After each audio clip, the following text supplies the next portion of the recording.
si vous voulez, accepter aux églises le péché, la religiosité, la tolérance et les choses qu'on ne rencontre même pas chez les païens. L'église de Corinthiens, il y en a qui disent, ouais, elle n'était pas terrible cette église. Ben, j'aimerais te dire quelque chose, moi. Excuse-moi le mot utilisé. Elle était terrible cette église-là. Elle était formidable cette église-là. Et l'apôtre Paul le dit, il ne vous manque rien. Au sujet des dons spirituels et au sujet de la connaissance, il ne vous manque rien. Vous connaissez Christ, vous connaissez la parole, il vous manque rien au niveau des dons. C'est-à-dire qu'il y avait une activité spirituelle du Saint-Esprit et en plus, la parole était même là-bas. Donc c'est une église formidable, ça. Pourtant, à cause de la venue de cette bête religieuse, de cette morsure sous anesthésie, cette église-là est devenue une catastrophe. Une catastrophe à cause de la morsure sous anesthésie. Tu peux aujourd'hui vivre dans un état correct, mais en étant mordu par l'anesthésie, te réveiller un beau jour avec une catastrophe dans ton foyer, sans t'en rendre compte. C'est ce qui s'est passé à Corinthe. Et tu sais pourquoi ils en sont venus là? À cause des apôtres supérieurs. Etc. Il dira des super apôtres. Parce qu'aujourd'hui, dans les derniers temps, il y a des super apôtres qui vont apparaître dans les églises. Et comme le peuple n'a plus de discernement, ils vont applaudir les super apôtres. Parce que les gens ne discernent plus à cause de l'anesthésie qui est sur eux. Et les gens diront amen à tout. Ils ne discerneront pas l'esprit qui gère derrière. Et ces super apôtres-là vont changer l'enseignement des églises. Et dans les églises, on enseignera plus qu'on a enseigné, on écoutera plus qu'on a écouté. Il y aura un nouvel enseignement. Et cet enseignement-là sera l'enseignement de la voix du dragon. Cet enseignement sera fait par le serpent ancien. Je crains que comme Ève fut séduite, vous aussi vous ne soyez séduits. J'aimerais vous dire quelque chose. Il nous ramène au jardin, là, Paul. Et il dit, retournez au jardin, ce qui est arrivé là-bas, il va vous arriver à vous. Ça veut dire quoi, ça? Et c'est ce que ça veut dire. Ça veut dire qu'il y a eu une anesthésie totale devant ce serpent pour Ève. Parce qu'à un moment donné, ce que Ève va faire, si tu n'es pas sous anesthésie, un homme logique et conscient ne peut pas le faire. Ce qu'elle a fait. Elle a goûté, oui, c'est pas ça que je veux dire. Tu vas comprendre. Dieu a dit, vous mangerez de tous les arbres du jardin. Mais de ce seul arbre-là, vous ne le toucherez pas. Alors moi, je voudrais poser une question à Joachim. Joachim, si tu as un terrain avec des arbres qui te rapportent 30 000 € l'année, d'accord? Puis moi, j'ai un terrain, j'ai un seul arbre dessus, 300 € peut-être l'année. Et je te dis, Joachim, on se connaît bien, tu peux me changer ton terrain, je prends le tien, mais tu prends le mien, toi. Il fait, tu es gentil, c'est possible ce que tu demandes. Comment c'est possible, Joachim? Je demande juste que tu me donnes ton terrain, tu prends le mien. C'est pas possible, parce que tu ne le veux pas. Non, mais c'est parce que c'est illogique ce que tu veux. Tu veux que j'échange mon abondance avec ta disserte. Et vous direz non. Je m'excuse aussi.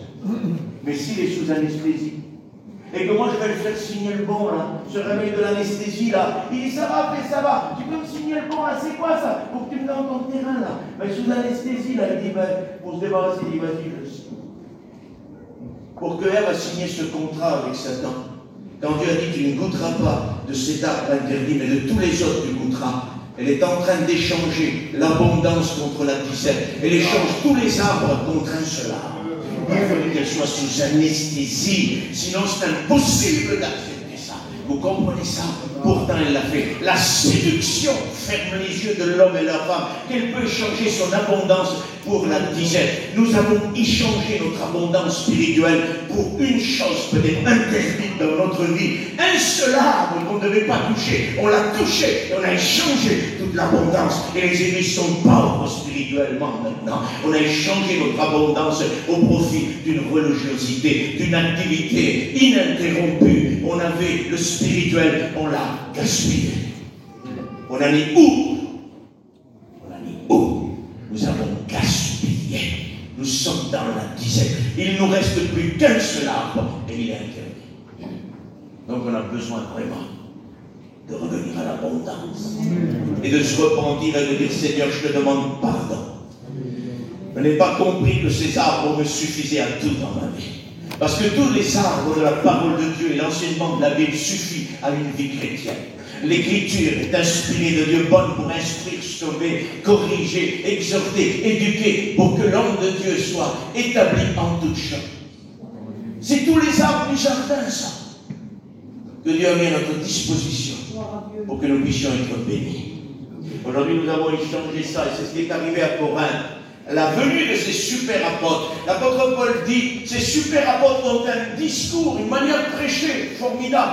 Moi, il dit, par rapport au discours, il dit, mon discours est profane.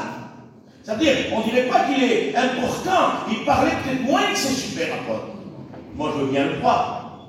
Parce que Paul ne cherchait pas à avoir un beau discours. Il voulait transmettre la parole de Dieu et la sainte doctrine. Il dit, par rapport à eux, mon discours à moi, il est simple, il est profane. Mais par contre, il dit, au niveau de la connaissance, je sais ce que je dis. Ces super apôtres-là ont un discours éloquent, mais ils ne savent pas où ils mettent les pieds. Ils ne comprennent pas. Et tu as des gens sur l'estrade qui prêchent un message, ils les dépassent 7 fois plus haut. Quand ils sont en bas de l'estrade, tu leur poses une question, ils ne savent plus où ils en sont. Le message les a dépassés. On n'a pas le droit de prêcher un message que nous n'avons pas vécu, que nous n'avons pas compris. Nous ne pouvons pas prêcher un message 7 fois plus haut que nous. Je pense que je ne vais pas vous froisser dans ce que je vais dire. Mais le serviteur de Dieu authentique dépasse son message. C'est-à-dire que le message que Dieu lui a donné, il l'a compris. Il l'a mangé, il l'a vécu, il l'a dépassé. Il peut maintenant le transmettre aux autres parce qu'il a su ce que c'est et il comprend. Et si on lui demande I, O, A du message, il peut savoir où c'est I, où c'est A, c'est O. Il sait qui il est. Écoutez, un jour on m'a dit, j'ai pris ton message, j'ai prêché ton message dans une église. Déjà curieux que je prenne ton message, que je le prêche ailleurs. Mais bon, quand quelqu'un t'a dit ça, tu sais déjà ce que ça vaut, ça. Je dis alors, on m'a convoqué. Mais je dis, moi, je n'ai jamais été convoqué. J'ai dit, tu ne vas pas prendre le message d'un autre pour le prêcher. Parce que moi, je sais ce que je dis, je sais où je vais, Dieu me l'a expliqué. Toi, pourquoi ils t'ont convoqué? Parce que je n'ai pas su répondre à ce qu'on m'a demandé. C'est pour cette raison-là. Il dit, moi, je sais où je vais parce que je l'ai compris. Dieu l'a fait. Et aujourd'hui, c'est ce qui se passe. On prend, la parole de Dieu dit, malheur aux prophètes qui se volent les paroles des uns des autres. Alors, tu as écouté un message sur YouTube aujourd'hui, après-demain, tu as un autre qui le prêche dans l'église, à peu près pareil. On n'est pas capable de discerner que c'est un magicien, un imitateur. Écoutez, on est fatigué maintenant. Que les gens jouent à Xavier, qui jouent à Jimmy, qui jouent à... Écoutez, comprenez bien ce que je veux dire. On retrouve du Xavier sur les estrades. Hein. Je m'excuse. Hein. Aujourd'hui, puis, moi j'en ai connu un, donc il faisait Xavier là. Les Xavier, il se tourne d'un coup, il te regarde comme ça, là, c'est Xavier. Lui, il fait ça, là. Tu sais ce qu'il ressemblait à un psychopathe. Il y a des psychopathes spirituels, attention. Ah, ne confiez pas votre enfant à n'importe qui, hein, parce que tous ne sont pas dans le ministère. Il y a des psychopathes. Tony m'a dit sur cette personne-là, mon fils Tony, vous le connaissez, il m'a dit, mon père, c'est un psychopathe. Il dit, mon fils ne parle pas comme ça du serviteur. Il dit, tu verras plus tard. Aujourd'hui, il n'est plus dans le ministère, monsieur. Il a quitté son foyer. Ah oui. Psychopathe. C'est quoi ça? C'est ce que c'est un psychopathe, c'est quelqu'un qui va tout près arriver à ses fins. Et un serviteur de Dieu, psychopathe spirituel, est dangereux. Il peut abattre Joaquin, il peut abattre lui, il peut abattre moi, il peut abattre tout le monde, parce qu'il veut arriver à ses fins. Vous comprenez ça? Et ça, c'est dangereux. Nous avons besoin de faire attention. Qu'est-ce qui s'est introduit dans nos églises? On ne joue pas aux magiciens. On n'est pas des magiciens. Un magicien fait croire à l'illusion. Et quand on fait croire qu'on a le même message qu'un homme de Dieu, on est dans l'illusion. Et les gens acceptent ça. On dirait un peu Jimmy, on dirait un peu Xavier. On va faire des Sinda et prêche comme Jimmy. Non, il n'y a pas de Sinda, il n'y a pas de Pauvrin, il n'y a pas de Mila chez nous. Non, il faut des hommes de caractère et discerner quand on joue à imiter et mettre ça de côté. Excusez-moi, moi, quelqu'un qui imite, je ferme mon cœur et puis je n'écoute pas. Quelqu'un qui dit, mais il faut ouvrir ton cœur, parce que de toute façon, tu vas être béni. Non, excuse-moi, je ne veux pas être béni par cette catégorie de personnes, parce que croire que je serai béni, je pourrais être maudit. attention, hein, que vous ne mettez pas en alliance avec n'importe qui, hein, parce que c'est dangereux hein, aujourd'hui dans les derniers temps. Écoutez, dans l'église de Dieu aujourd'hui, il faut faire attention, il faut discerner. Il est rentré une catégorie de personnes, ces super apôtres à Corinthe, ils ont transmis le péché. Ils avaient toute leur connaissance des dons. Vous savez ce qu'il est écrit à Corinthe? Je m'excuse, hein, je me demande pardon, mais c'est écrit, je ne peux pas être plus poli que Dieu. Il se rencontre chez vous un péché qu'on ne retrouve même pas chez les païens, dit l'apôtre Paul. Un de vous à la femme de son pain. Et au lieu de mettre dehors le méchant, vous vous êtes énorgueillis par rapport à cet homme-là. L'église de Corinthe, Paul fondateur enseignant. Oui, l'église de Corinthe, elle est arrivée à ça. Et à cause qu'elle a toléré le péché, parce que ces super apôtres-là, ils lui ont favorisé la tolérance du péché. Leur message qu'ils prêchaient ne mettait pas en évidence la sainteté de Dieu. Elle mettait l'évidence des besoins de l'homme. Et ça, c'est dangereux. Quand dans un message, on met en évidence plus le besoin de l'homme que la sainteté de Dieu, c'est très dangereux. C'est très dangereux. Écoutez, vous n'êtes pas des victimes. C'est lui. Nous méritons ce qui nous arrive. Lui ne mérite pas. Sur la croix, le beau brigand de lui a dit, lui ne mérite pas. Mais nous méritons. Aujourd'hui, il y en a qui prêchent, c'est comme si c'est les victimes, les gens.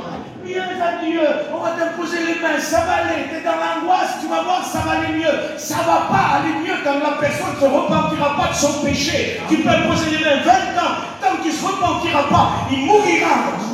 Amen. Ça ira pas mieux. Ça ira pas mieux. T'es méchant, pasteur. Non, c'est l'évangile. L'évangile. Parce que si tu fais semblant de mettre les mains, je prends mon genre. Pour ne pas mettre un malaise personne. Ça va pas, mon beau-père. Je suis angoissé, et je suis pas bien. Mais ça va aller. Ça va aller, mon Jean, t'inquiète pas. Viens, je vais prier pour toi. Je vais prier pour lui. Et il va se faire une idée que ça va aller. Et puis là, parce que j'ai prié pour lui, et parce qu'il a soi-disant ressenti quelque chose, il va se dire, ce que je fais moi dans ma vie, excuse-moi d'ailleurs, mais je le prends lui, comprenez, pour pas que ce que je fais dans ma vie, ça va pas être trop grave.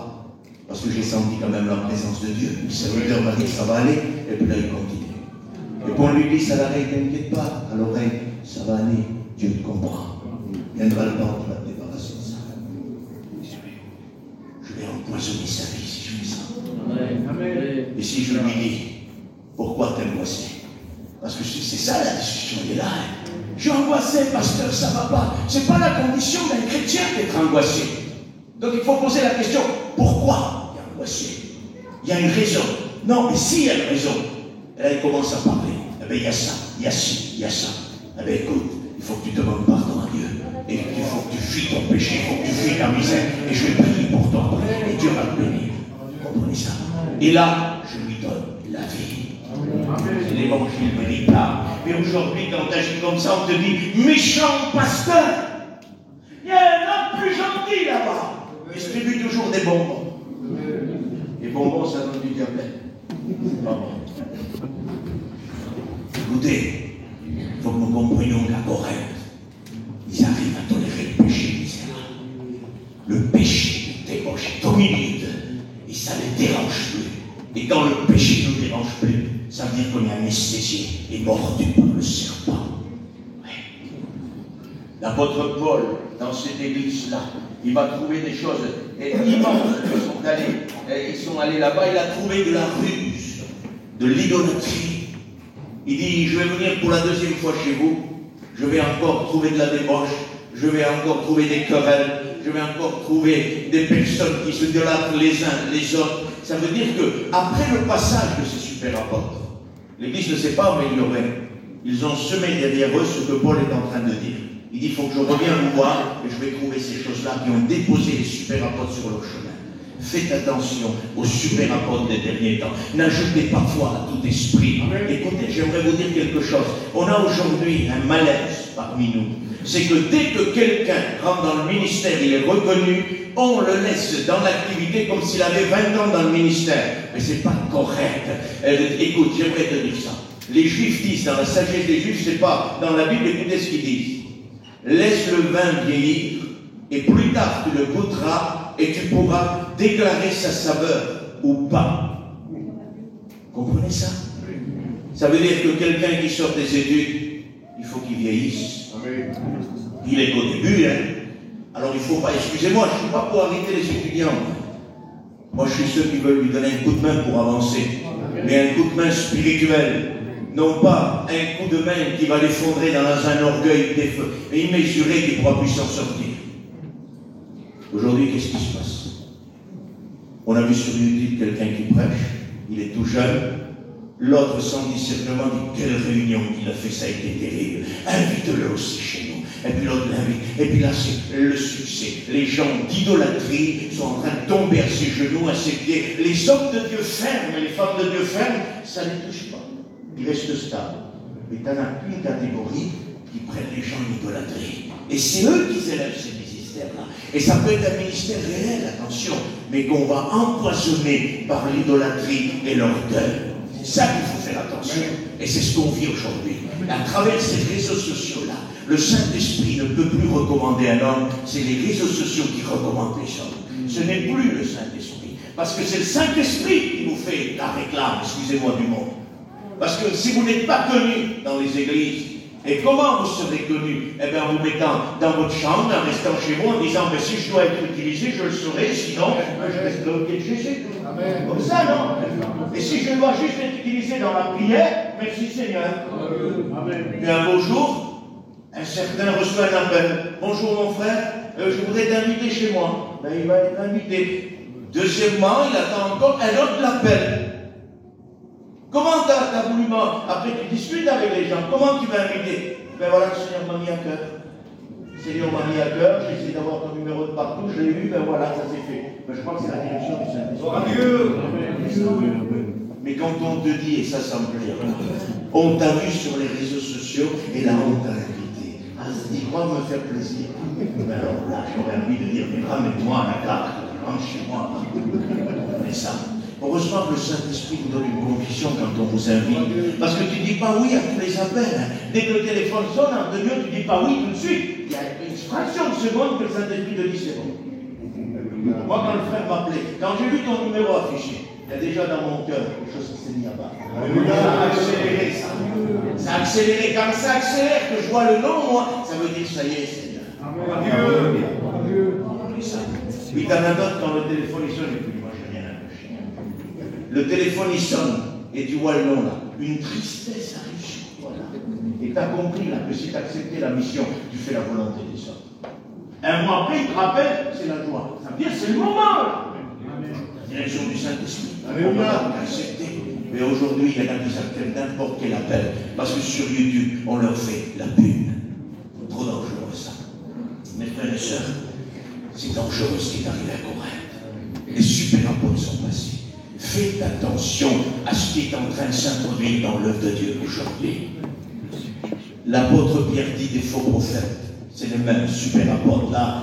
La bête que je vous ai parlé qui mord, elle ne va pas dire faux prophète, elle va dire super apôtre. Ouais. Mais juste vous dire ça, je vais prier les moins 10, excusez-moi, mais voilà. Il faut être patient, je pense. On ne peut pas arrêter Dieu de parler, mais ça ne peut pas dérégler, on va bientôt s'arrêter. Quand Paul dit c'est super apôtre, vous savez pourquoi il dit super apôtre? C'est parce qu'il reprend les dires de l'église de Corinthe. Parce qu'aujourd'hui, t'écoutes, moi il est super l'homme. Il est super Antonio. Il est super Étienne. Il est super Loïc. T'entends ça? Il est super. C'est le monde qui dit ça. Mais Dieu ne dit pas super. Dieu dit c'est des hommes que j'ai établis. Il n'y a pas de super. Il n'y en a jamais eu de super dans la mission. Il y a eu des apôtres, des docteurs, des prophètes, des évangélistes, pasteurs, mais jamais des super pasteurs, super prophètes, super évangélistes, jamais. Il y a eu des hommes avec des faiblesses, des manquements, que Dieu s'est servi de, que Dieu soit béni. C'est ça le ministère. Amen. Jamais il y a eu des super. Vous me permettez de vous dire comment Paul les appelle? Est-ce que vous me le permettez? Vous l'avez dit, c'est des super apôtres. Mais Paul va dire ça. Ces hommes-là sont de faux apôtres. Des ouvriers trompeurs, déguisés en apôtres de Christ. Et ce n'est pas étonnant, car Satan lui-même se déguise en ange de lumière. Il n'est donc pas étrange que ses serviteurs, écoutez bien, Satan a ses serviteurs. Chose qu'on ne peut plus supporter quand on dit ça aujourd'hui. On voudrait te tuer, te mettre une massue sur la tête. Pourtant la Bible dit, Satan a ses serviteurs ici. Et normal, ce n'est pas étonnant, car Satan lui-même se déguise en ange de lumière. Il n'est pas étrange que ses serviteurs aussi se déguisent en serviteurs de justice. Leur fin sera leur seul. On a oublié ça? Est-ce que c'est dans la Bible ça? Comment ça se fait qu'aujourd'hui on n'a plus le droit de parler de ça? Parce que si tu parles de ça, tu te fais détruire. Écoutez, je vais vous dire ça. Faites attention à votre vie. Je ne dis pas dans l'église, parce que dans l'église c'est le corps de Christ. Et dans l'église vous n'êtes pas en danger. Mais dans les assemblées, vous êtes en danger. C'est fort ce que tu dis, pasteur. C'est pas moi qui dis ça. C'est l'enseignement de Paul. L'apôtre Paul dit, ce sont des faux apôtres. Et faites attention. Vous n'êtes pas en sécurité parce que vous allez à l'assemblée. Parce que dans l'assemblée de Corinthe, là où se croyait en sécurité, un homme a osé prendre la femme de son père et commettre le péché. Je m'excuse de vous parler comme ça. Il y a des personnes d'un certain âge, mais il faut qu'on reçoive la parole de Dieu qui désanesthésie pour enlever l'anesthésie qui est en train de régner aujourd'hui. Au désanesthésier, comprenez? L'apôtre Pierre va dire, il y a eu des faux docteurs, des faux prophètes, il y aura des faux docteurs parmi vous. Ce sont des hommes sensuels, n'ayant pas l'esprit des hommes de chair. Ils ont les yeux remplis de péché, insatiables de péché. Vous me permettez de vous donner le littéral de ce texte? Je vous en demande pardon avant, mais c'est la Bible. Il dit, ils ont les yeux remplis d'adultère, insatiables de péché. Vous savez ce que dit le texte littéral? Ils cherchent à tout prix dans l'assemblée une femme qui commettra adultère avec eux. Je m'excuse de vous parler ainsi, mais si on ne parle pas comme ça, l'anesthésie ne désanesthésiera pas. On n'arrivera pas à saisir les églises en dehors, parce que cette parole puissante qu'on écoute par Pierre là, il dit, ils ont les yeux remplis d'adultère, ils cherchent à tout prix à commettre l'adultère dans l'assemblée. C'est pour enlever de l'anesthésie, et pour ouvrir les yeux aux gens, qu'on est en danger parfois. Alors il faut se sécuriser. Vous comprenez ça? Oui. Faites attention. On a l'ivraie et le blé.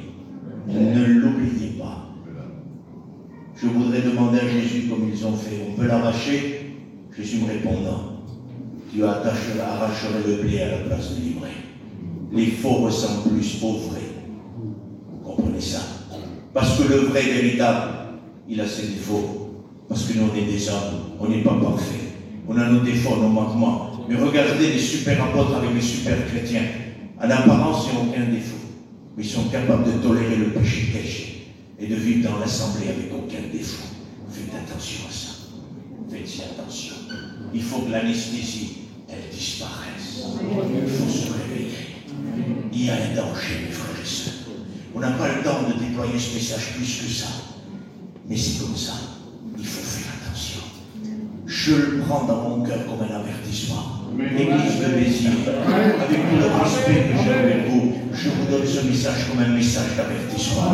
Faites attention à ceux qui vont vouloir s'introduire dans l'église, à ceux qui vont vouloir corrompre le corps de Christ, ceux qui vont vouloir faire mal au corps de Christ. Faites attention à ça. Ne vous réjouissez pas de ce que des âmes s'ajoutent à l'assemblée. Vérifiez que ces âmes sont véritables. Ne remerciez pas le Seigneur trop tôt si quelqu'un veut aller au ministère. Contrôlez que ce quelqu'un est appelé de Dieu. Parce que je vous ai dit après, une prophétie se lève, j'ai la peine de ça. Vous pouvez le contrôler par la Bible maintenant, frère. Alors, tout ce qu'il dit, c'est bien, mais on va voir maintenant en Timothée, il y a 17 conditions. Et ces 17 conditions, si quelqu'un désire la charge d'évêque, il désire une œuvre excellente, ça l'est. Amen. Il faut donc, et il suit avec 17 conditions. Ni un donné au vin, ni ami de l'argent, qu'il n'aime pas l'argent, qu'il sache s'enseigner, qu'il soit doux, qu'il soit affable, qu'il ne soit pas un nouveau converti. Il y a plein de 17 conditions. Si tu les as, c'est bon. Si tu ne les as pas, tu es disqualifié. Pour la vie, non. Peut-être que plus tard, tu les auras. Pour l'instant, tu ne les as pas. Est-ce que vous comprenez ça? Leurs femmes aussi, le texte finit. C'est-à-dire qu'il n'y a pas que le garçon à contrôler. Dans notre peuple, chez les Roms ou chez les Gitans, c'est pareil. Il y a que l'homme qui compte, puis la femme, ben, fait ton ménage, fait à manger, puis c'est bien. Mais pour l'apôtre Paul, non. Il dit leurs femmes aussi. Ils veulent servir dans le ministère, mais il faut que la dame aussi elle suit. Il faut que la dame aussi ait les conditions. Parce que si la dame elle aime le monde et que le monsieur il aime Dieu, ça ne marchera jamais. Il faut être deux dans un ministère. Si on est tout seul, on peut rendre le ministère, ça ne sert à rien. Il faut être deux dans un ministère. Vous savez pourquoi? Parce que le livre des Proverbes dit que la femme spirituelle sur la tête de son mari est une couronne. Ça veut dire que si vous avez une couronne d'onction, si vous avez un résultat dans le ministère, il ne faut pas se glorifier tout seul. Il y a celle qui prie pour vous à la maison. Amen. Vous savez ce que dit le monde? C'est le monde, ça, c'est un proverbe du monde. Derrière un homme qui a réussi, il y a toujours une femme cachée. Mais moi, j'aimerais vous dire, derrière un ministère qui a réussi, il y a toujours une femme qui est là, cachée, et qui travaille pour ce ministère, et qui est d'accord. Elle prie tout le temps, elle jeûne, c'est une grande femme de Dieu. Pas obligée, parfois.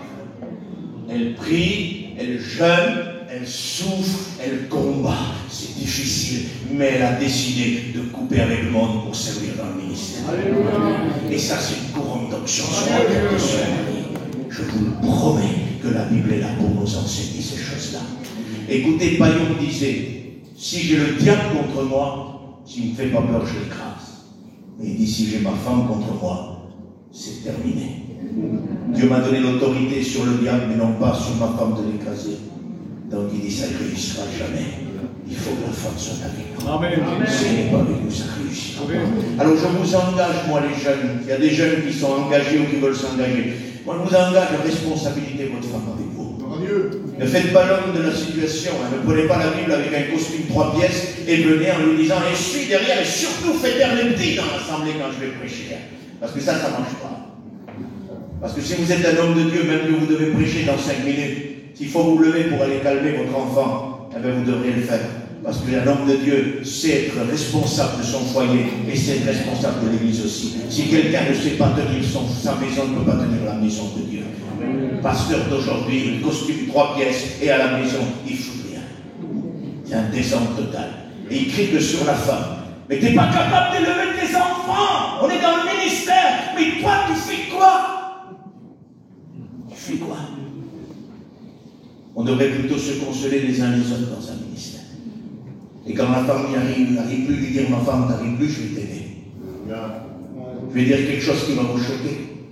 Mais s'il faudrait faire la vaisselle un soir, pour qu'elle se repose parce qu'elle est à bout, chez nous on est trop matures. Les gitans disent, ah, moi faire la vaisselle, c'est impossible. Impossible. Tu te rends compte, faire la vaisselle. Et c'est pas pour la vaisselle, c'est pour ta femme.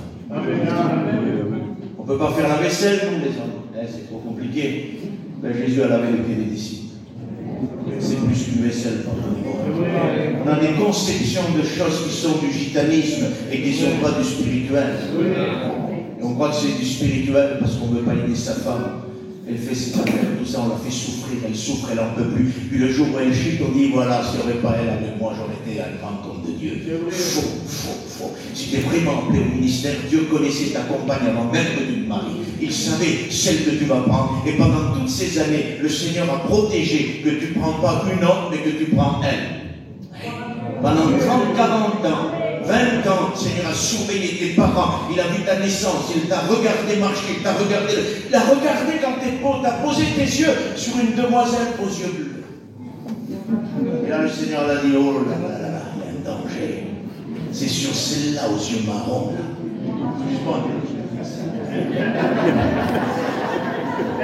C'est elle aux yeux marrons. Oui, mais lui, regarde vers les yeux bleus, là-bas. Oui, mais je vais m'occuper de lui, c'est bien. Parce que, pour l'instant, il ne sait pas, lui. Mais il va devenir un homme de Dieu. Et il va être un homme dans le ministère. Alors les yeux bleus là, il faut qu'il les regarde plus. Il faut que je fasse que ses yeux se tombent sur celle qui a les yeux marrons. Parce que les yeux bleus, c'est magnifique.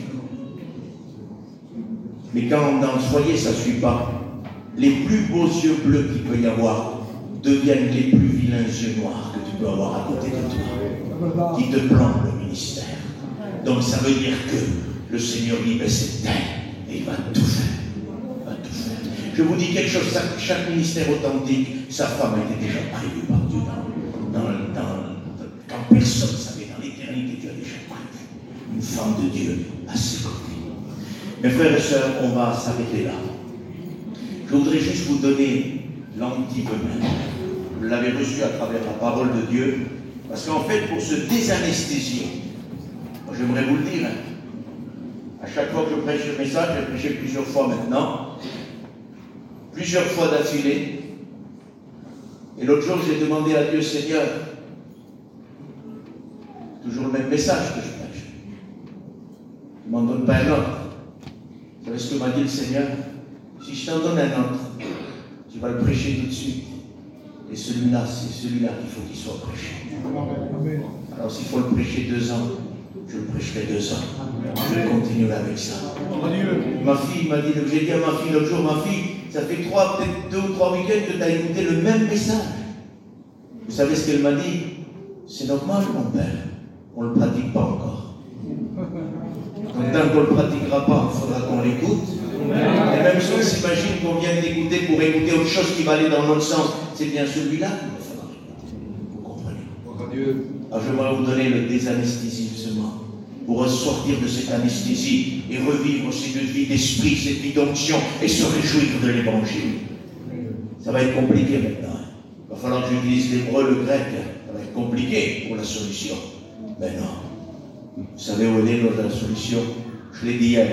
De même que Moïse éleva le serpent dans le désert, accroché à la perche, de même, revenons à la croix de Dieu.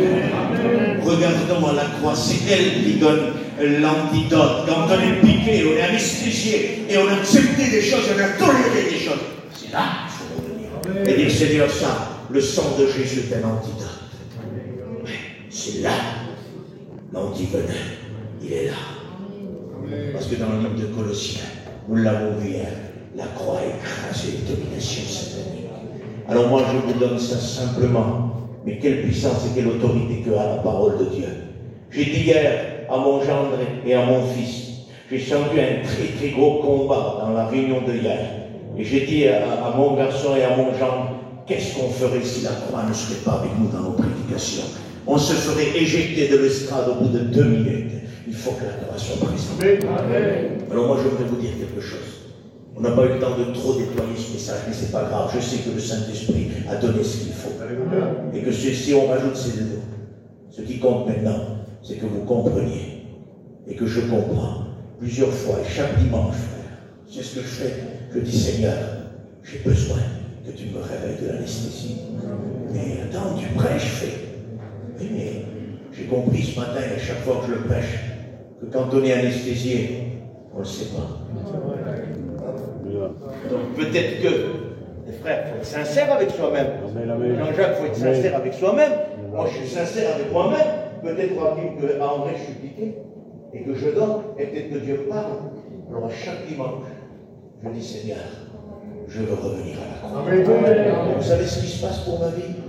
Eh bien, j'approche encore plus et encore plus de la croix. Et ce matin-là, je veux dire encore, Seigneur, s'il reste encore quelconque anesthésie, le venin où j'ai été piqué, eh bien, je veux revenir à la croix. Pour progressivement rentrer de nouveau dans les parvis de l'Éternel, rentrer dans cette présence de Dieu, rentrer dans cette action de Dieu.